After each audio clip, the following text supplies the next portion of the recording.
नमस्कार बच्चों। आज हम कक्षा छठी के पाठ 2 गुलेलबाज कहानी का अध्ययन करेंगे।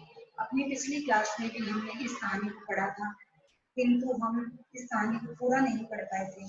आज हम आगे से इस कहानी का अध्ययन करते हैं, परंतु कहानी को आगे से पढ़ने से पहले हम पिछली कहानी जो हमने अधूरी छोड़ी हुई थी, उस कहानी का थोड़ा सार ग्रहण कर लेते हैं। इस कहानी में एक बोधराज नाम का लड़का रहता है। वो जीव जंतु को बहुत परेशान करता है। उसके हाथ में हर समय गुलेल रहती है। इस कारण उसे गुलेलबाज लड़का भी कहते हैं। वह अपने गुलेल में कंकड़ डालकर पक्षियों और उनके छोटे छोटे जीवों को मार देता है।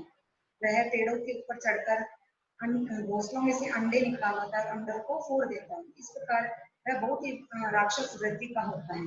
लेखक की माँ और यहाँ तक कि बोधराज की खुद की माँ भी उसे राक्षस ही कहती है। एक बार लेखक के घर में एक गोदाम के अंदर बहुत सारे पक्षियों के घोंसले बन जाते हैं, जिसकी वजह से दिन भर घर में गंदगी रहती है। तो लेखक की माँ बोधराज को बुलवाती है ताकि वह वहां से घोंसलों को हटा सके। बोधराज लेखक के साथ गोदाम में जाता है। वहां पर वह एक घोंसले को देखता है। वह घोंसला मैना के बच्चों का घोंसला होता है। तो वहां पर बोधराज अपने हाथ में गुलेल लेकर एक कंकड़ से उनको मारने की कोशिश करता है, परंतु वह कंकड़ है वो दीवार पे छत पे लग जाता है। आइए आगे से हम कहानी का अध्ययन करते हैं। तभी बोधराज ने गुलेल से एक और वार किया। उसने एक बार वार किया, तब कंकड़ है वो पक्षियों के घोंसलों से नहीं टकराया और उनके छत से जाकर टकरा गया। तभी बोधराज ने गुलेल से एक और बार वार किया। अब की बार कंकड़ शैतीर से लगा। शैतीर का मतलब क्या होता है? छत से लगा हुआ डंडा। बोधराज ने फिर से गुलेल तान ली थी। तभी कमरे में एक भयानक सा साया डोल गया। यह साया किसका था? चील का। रोशनदान के सींचे पर एक बड़ी सी चील पंख फैलाई बैठी थी। हम दोनों ठिठक कर उसकी ओर देखने लगे। कौन दोनों? लेखक और बोधराज। रोशनदान में बैठी चील भयानक लग रही थी। यह चील का घोंसला होगा। चील अपने घोंसले में लोटी है, मैंने कहा। लेखक को ऐसा अनुमान हुआ कि यह जो घोंसला है वो चील का घोंसला है और चील अपने घोंसले में लोटी है। नहीं, चील का घोंसला यहाँ कैसे हो सकता है? बोधराज को पशु पक्षियों के बारे में कुछ ज्यादा ही अनुभव था, क्योंकि वह अपने गुलेल से कई सारे घोंसले तोड़ चुका था। तब उसने कहा कि नहीं, चील का घोंसला यहाँ नहीं हो सकता, क्योंकि चील अपना घोंसला पेड़ों पर बनाती है। यह तो मैना का घोंसला है। उस वक्त घोंसले में से चों चों की ऊंची आवाज आने लगी और मैना के बच्चे पंख फड़फड़ाकर चिल्लाने लगे। हम दोनों, कौन दोनों? लेखक और बोधराज निश्चेष्ट से खड़े हो गए। निश्चेष्ट यानी बिना किसी चेष्टा के, बिना हिले हुए वहां खड़े हो गए, यह देखने के लिए कि अब चील क्या करेगी। हम दोनों टकटकी बांधे यानी एक टक चील की ओर देखे जा रहे थे। चील रोशनदान में से अंदर आकर शहतीर पर बैठ गई थी।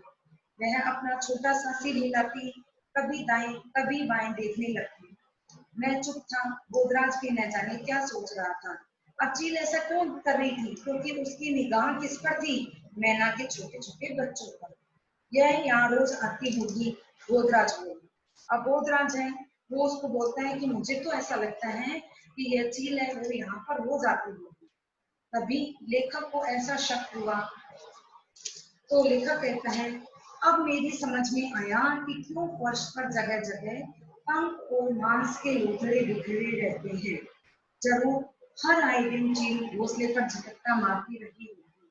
तब लेखक को अनुभव हुआ कि फर्श पर जो इतनी गंदगी रहती है वो यह सब चील करती है, क्योंकि चील है वो मैना के बच्चों पर झपट्टा मारती होगी।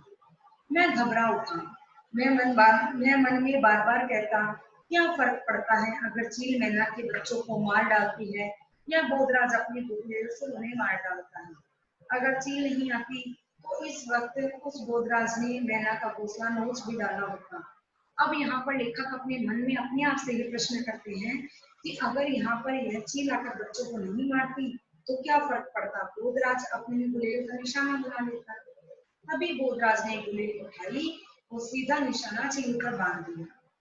चील को मत छेड़ो, वह तुम पर झपटेगी, मैंने बोधराज से कहा। चील को निशाना नहीं लगा और कंकड़ छत से टकराकर नीचे गिर पड़ा।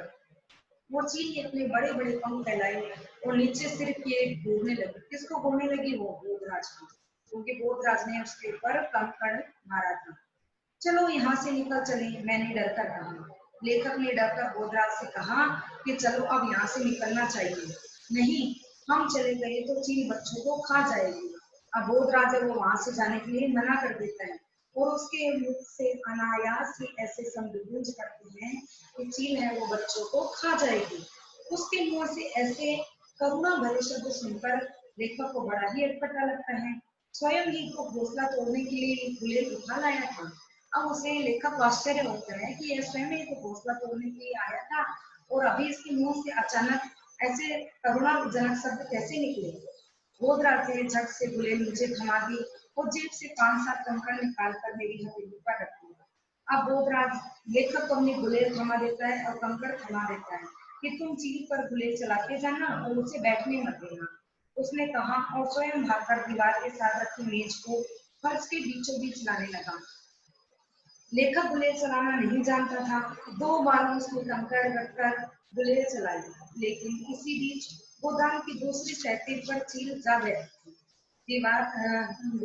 गोदाम की छत पे 2 शहतीर लगी थी, तो चील है वो एक शहतीर से उड़ती हुई दूसरे शहतीर पर जाकर बैठ गई। बोधराज मेज को मैना के घोंसले के नीचे ले आया। फिर उसने एक टूटी हुई कुर्सी उसके ऊपर रखी और उस पर जा खड़ा हुआ। फिर बोधराज ने दोनों हाथों को ऊपर उठाया, जैसे तैसे उसने अपना संतुलन बनाया। संतुलन का मतलब है दो वस्तुओं में समानता होना, जिसको हम इंग्लिश में बोलते हैं बैलेंस। उसने अपना बैलेंस बनाया और उसने धीरे से घोंसले को खा लिया और धीरे धीरे करता हुआ कुर्सी पर से उतरकर मेज पर आ गया और घोंसले को थामे ही छलांग लगा दी और लेखक से कहता है कि चलो बाहर निकल चलो। उसने कहा और दरवाजे की ओर लपका।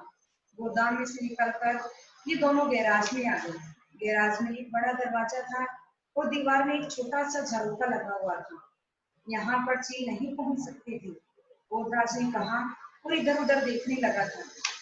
थोड़ी देर में घोंसले में बैठी मैना के बच्चे चुप हो गए। बच्चे चुप क्यों हो गए? क्योंकि बच्चों को यह अनुभव लगा कि अब हम सुरक्षित हैं। बोधराज बक्से पर चढ़कर मैना के घोंसले में झांकने लगा। मैंने सोचा अभी ही उन्हें जेब में डालकर घूमता फिरे, मगर उसने ऐसा कुछ नहीं किया। मतलब बोधराज जब बक्से पर चढ़कर मैना के बच्चों को झांक रहा था, तब लेखक को ऐसा महसूस हुआ कि यह बच्चे को अपनी जेबों में डालकर घूमेगा, लेकिन उसने ऐसा कुछ भी नहीं किया।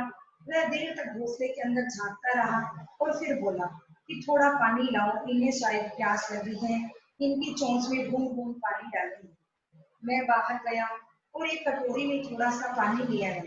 दोनों नन्हे नन्हे बच्चे चोंच ऊपर उठाए हाथ फैलते। बोधराज ने उनकी चोंच में बूंद बूंद पानी डाला और बच्चों को छूने से मना करते और न ही स्वयं उसे छुआ। इन बच्चों के माँ बाप यहाँ कैसे पहुंचेंगे, मैंने पूछा।